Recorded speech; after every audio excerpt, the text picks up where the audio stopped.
Hello everyone, welcome and welcome back to the channel. कैसे हैं आप सभी। तो यूपी में जो कांस्टेबल एग्जाम है उसका री एग्जामिनेशन आप लोगों के पिछले 3 दिन से चल रहा है। 23 अगस्त, 24 अगस्त और 25 अगस्त 3 दिन से हमारे यहाँ पर ये जो एग्जाम है वो चल रहा है और दो शिफ्ट्स में एग्जाम हो रहे हैं, एक मॉर्निंग शिफ्ट और एक इवनिंग शिफ्ट। कैंडिडेट के माइंड में मैक्सिमम क्वेश्चन यही आ रहा है कि इसकी कट ऑफ एक एक्सपेक्टेड मान क्या रह सकता है, इसकी क्या एक सेफ स्कोर हो सकता है। क्योंकि देखिए जो कैंडिडेट है वो बहुत सारे कैंडिडेट ने फॉर्म फिल किया था बट उतने कैंडिडेट एग्जाम देने नहीं जा रहे। ये तो न्यूज हम लोगों को देखने को मिल गई। बहुत सारी शिफ्ट्स में ऐसे एग्जाम है जिसमें 10,000 कैंडिडेट एग्जाम देने नहीं जा रहे हैं। कोई शिफ्ट ऐसी है जिसमें 15,000 कैंडिडेट एग्जाम देने नहीं जा रहे हैं। तो जब इतने सारे कैंडिडेट एग्जाम देने नहीं जाते हैं तो कहीं ना कहीं हमारे लिए जो है वो कट ऑफ की जो एक रेंज होती है वो लो हो जाती है। क्योंकि जब नंबर ऑफ कैंडिडेट बढ़ता है ना तो कट ऑफ के भी हाई जाने के चांसेस रहते हैं। तो वीडियो को स्टार्ट करने से पहले या सेफ स्कोर बताने से पहले मैं आप लोगों के साथ में क्लियर कर देती हूँ कि मैंने इस एग्जाम को नहीं दिया है। मैंने टेलीग्राम चैनल के माध्यम से और बहुत सारे ऐसे अलग अलग सोर्सेज के माध्यम से और पेपर देखने के माध्यम से 2018 में जब ये पेपर हुआ था उस पेपर को देखा है। इस बार के चारों शिफ्ट का पेपर देखा है और इन 4 या 5 शिफ्ट का पेपर मैंने देखा है। और पेपर देखने के बाद में एक प्रॉपर एनालाइज जो मैंने खुद ने किया है और मेरे काफी सारे फ्रेंड्स हैं उन्होंने भी एग्जाम दिया है, तो उसके बेसिस पर मैं आप लोगों को एक सेफ स्कोर बता सकती हूँ।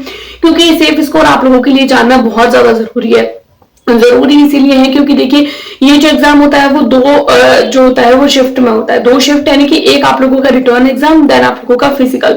तो ऐसे कैंडिडेट जो फिजिकल के लिए प्रिपेयर करे या नहीं करे तो ये उनके लिए मेन बात हो जाती है। तो फिजिकल के लिए आप लोगों को प्रिपरेशन करनी या नहीं करनी चाहिए, तो इसके लिए आप लोगों को ये पता होना चाहिए कि इसका एक सेफ स्कोर क्या होना चाहिए। क्योंकि कई बार ऐसा होता है कि लास्ट टाइम में भी हम लोगों को यही देखने को मिला था। इवन बहुत सारे एग्जाम्स में हम लोगों को ये देखने को मिलता है जिसमें 2 तरीके से एग्जाम होता है। जैसे एलडीसी हो गया तो उसमें टाइपिंग होता है और कांस्टेबल और इस तरीके के एग्जाम में जो होती है वो उसमें फिजिकल होता है। तो कैंडिडेट क्या करता है, रिटर्न एग्जाम में अगर उसको लगे ना कि मेरा सिलेक्शन नहीं होगा तो वो सेकंड शिफ्ट के लिए एग्जाम के लिए भी प्रिपरेशन नहीं करते और जब एक्चुअल में रिजल्ट आता है तो उन लोगों का सिलेक्शन हो जाता है। तो जब फिजिकल की प्रिपरेशन नहीं होने की वजह से वो अपने एग्जाम में रह जाते हैं।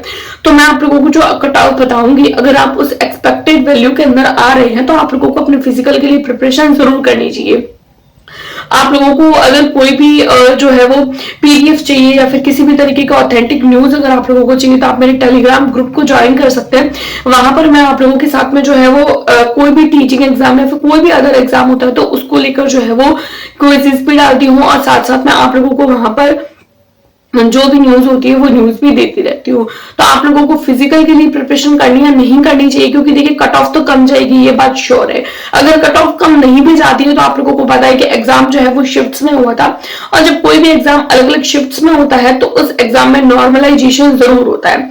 इस बात को आप लोग लिख के ले लीजिए। अब इस एग्जाम में भी आप लोगों को नॉर्मलाइजेशन होगा और नॉर्मलाइजेशन में ऐसा एग्जाम जो बहुत ज्यादा इजी पूछा गया था तो उसमें 1 या 2 मार्क्स का, इवन 3 मार्क्स का भी कभी कभी फायदा मिल जाता है। और ऐसा एग्जाम जो बहुत ज्यादा यानी ऐसे शिफ्ट का पेपर जो बहुत ज्यादा टफ हुआ था तो उसमें 1 या 2 मार्क्स जो है वो ऊपर नीचे हो जाते हैं। तो आप इस बात को ध्यान रखें, नॉर्मलाइजेशन होगा इस एग्जाम में और नॉर्मलाइजेशन होने के बाद में, माइनस मार्किंग होने के बाद में जो मैं आप लोगों को वैल्यू बताऊंगी, अगर उस कट ऑफ या एक्सपेक्टेड वैल्यू के अंदर आप लोग आ रहे हैं तो आप लोगों को जो है वो अपने फिजिकल के लिए अवश्य तैयारी करनी चाहिए। और नॉर्मलाइजेशन तभी होता है, इस बात को ध्यान रखें, नॉर्मलाइजेशन तभी होता है जब एग्जाम शिफ्ट में होता है। ये एग्जाम शिफ्ट में होगा तो ऑब्वियसली आप लोगों के इस एग्जाम में नॉर्मलाइजेशन जरूर होगा। तो फिर चलिए अब हम हमारे नोटबुक की स्क्रीन पर चलते हैं और वहां मैं आप लोगों को बताती हूँ कि कौन कौन से सब्जेक्ट में कितने कितने क्वेश्चंस पूछे गए थे और किस हिसाब से आप लोगों के मार्क्स बनने चाहिए। तो देखिए हम लोग बात कर रहे हैं यूपी पुलिस 2024 री एग्जामिनेशन की। इसमें मैं आप लोगों को एक्सपेक्टेड वैल्यू या फिर एक सेफ स्कोर बताने वाली हूँ। सारे सब्जेक्ट्स के अलग अलग बताऊंगी, जैसा कि इसमें reasoning, Hindi, maths and GK पूछा जाता है।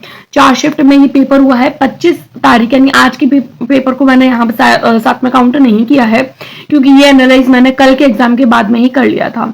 तो ये जो है वो फर्स्ट शिफ्ट के बेसिस पर और ये सेकंड शिफ्ट के बेसिस पर 23 अगस्त का ये हो जाएगा 24 अगस्त का first shift and second shift. अगर आप लोगों के इतने इतने मार्क्स सब्जेक्ट वाइज बन रहे हैं तो आप लोग जो है वो अपने आपको सेफ समझ सकते हैं, आप लोगों को फिजिकल के लिए जरूर तैयारी करनी चाहिए। जैसे कि अगर मैं बात करूं फर्स्ट शिफ्ट की, तो देखिए रीजनिंग में फर्स्ट शिफ्ट में अगर आप लोगों के 77 तक लगभग अगर आप लोगों के जो है वो मार्क्स बन रहे हैं, तो आप लोग जो है वो अच्छा करके आए हैं रीजनिंग में। इवन जो सेकंड शिफ्ट थी उसमें काफी टफ पूछी गई थी आप लोगों की रीजनिंग, तो फिर क्योंकि 2 से 3 क्वेश्चन ऐसे थे जो कैंडिडेट को थोड़े से घुमा सकते थे, तो लगभग जो है वो 74 के आसपास।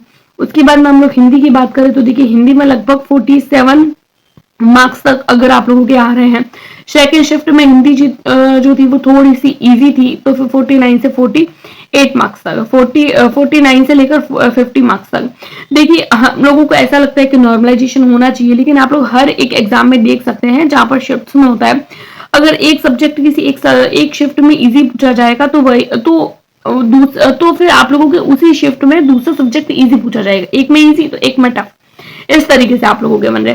मैथ्स जो है वो आप लोगों को ऑन एवरेज पूछी जा रही है 31 तक अगर मार्क बन रहे हैं, तो जीके जीएस भी आप लोगों की नॉर्मली पूछी जा रही है अगर आप लोग जो है वो 31 के आसपास।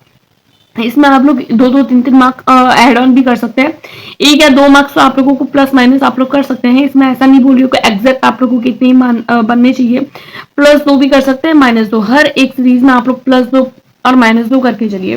तो अगर आप लोगों ने फर्स्ट शिफ्ट का एग्जाम दिया है 23 तारीख का, तो एवरेज वैल्यू आप लोगों की 190 मार्क्स तक अगर इतने आ रहे हैं तो आप लोगों को फिजिकल के लिए जरूर तैयारी करनी चाहिए। उसके बाद में 23 डेट को सेकेंड शिफ्ट, रीजनिंग में 74, हिंदी में इतने मार्क्स लगभग 49 से 50 तक, मैथ्स में 30 से 31, जीके जीएस में 31, तो लगभग ऑन एवरेज वैल्यू जो है वो हम 192 के आसपास। अब आप लोग इसको 190 प्लस मान सकते हैं, +2 या +3 भी आप लोग कर सकते हैं, या -+2-3 आप लोग कर सकते हैं।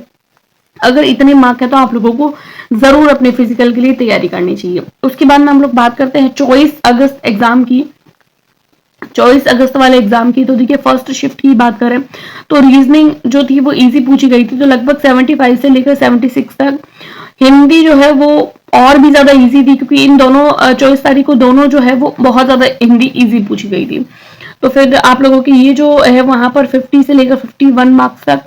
मैथ्स में आप लोगों के लगभग 31 से 32 मार्क्स तक, और जीके जीएस में 32 से 33 मार्क्स तक।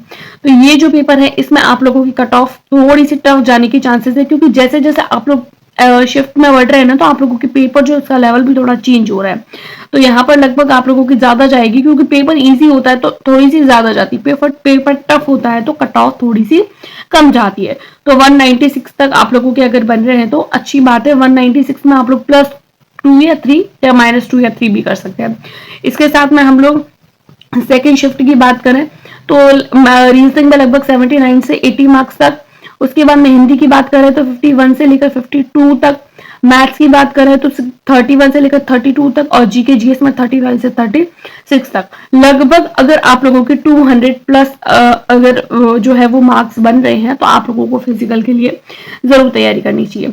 आप लोगों के कितने मार्क्स बने हैं वो मुझे कमेंट करके जरूर बताएं, और आपके कोई फ्रेंड ने अगर एग्जाम दिया है तो आप लोग उनको जरूर एक बार अपना जो पेपर है उसको एनालाइज करने के लिए बोलें। और हमारे एनालाइज में अगर आप लोगों को कुछ भी ऐसा लग रहा है ऐड ऑन करने की जरूरत है, तो वो मुझे कमेंट करके जरूर बताएं। आप लोग किसी भी हेल्प की जरूरत है तो आप मुझे मेल कर सकते हैं, टेलीग्राम चैनल पर आप लोग ज्वाइन कर सकते हैं, या मुझे कमेंट बॉक्स में भी पूछ सकते हैं। आप लोग किसी भी तरीके से हमसे कनेक्ट कर सकते हैं। तो आज की वीडियो में इतना ही, मिलते हैं नेक्स्ट वीडियो में। आप लोगों को वीडियो पसंद आई होगी, अगर पसंद आई तो चैनल को सब्सक्राइब जरूर करें, और टेलीग्राम चैनल को ज्वाइन करना न भूलें। वीडियो को लाइक करें, अपने दोस्तों के साथ में शेयर जरूर करें। और आप लोगों ने अगर यूपी कांस्टेबल री एग्जामिनेशन दिया है तो आप लोगों के कितने मार्क्स बने हैं वो मुझे कमेंट करके जरूर बताएं। आज की वीडियो में इतना ही, मिलते हैं नेक्स्ट वीडियो में, तब तक के लिए टेक केयर, गुड बाय।